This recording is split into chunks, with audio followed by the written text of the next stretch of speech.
Bianca, a 9-year-old shepherd mix, spent her life chained outside. One day she was viciously attacked by several dogs. Unable to get away, Bianca defended herself as best she could, but her owner broke up the fight with a shovel, accidentally striking Bianca several times on her head. Bianca's owner then dumped the badly injured pet at a shelter in West Virginia and asked that she be euthanized because he couldn't afford the vet bills. With her injuries untreated, Bianca was left in a dog run for more than 24 hours.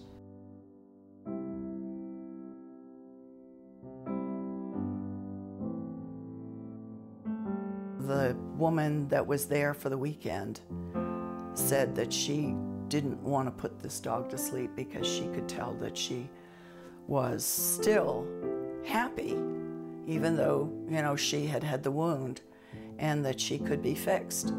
So she called the neighboring county, and the ladies came over and they got her on Monday morning when the shelter opened. I found out that there was an injured dog in there, which was Bianca. And I agreed that she did need to see a vet. Her injuries were pretty significant. She was still covered in blood, had a huge knot on her neck filled with pus.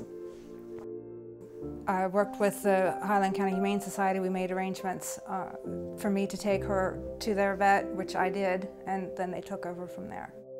I picked her up at the veterinary hospital, so she came home with me and spent about a week with me.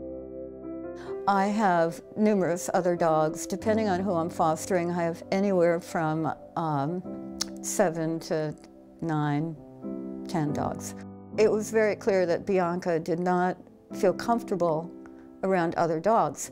On top of the healing that she had to do, I didn't want her to be experiencing this anxiety and fear around my other dogs. So I was really happy to find out Fairfax County Animal Shelter felt that they had would be able to place her. We had been watching the daily postings, I guess, of the dogs from Fairfax Shelter since our dog, Princess, had gotten ill. My dog was 18 and she was going downhill physically. So I was a little upset. I knew that it was imminent, and that all happened within a month. I was laid off my job the end of January, and then she died February 14th. So it really came from a low place when I saw the picture of Bianca, and I knew that I was going to take her home and we were going to heal together. I thought it was quite an opportunity to make her life special. I'd say at first she was a little frightened of my husband more than me, but she was very tolerant all in all and loved the yard, loved to go out, and loved the toy basket. That was the first thing that she found was the toy basket.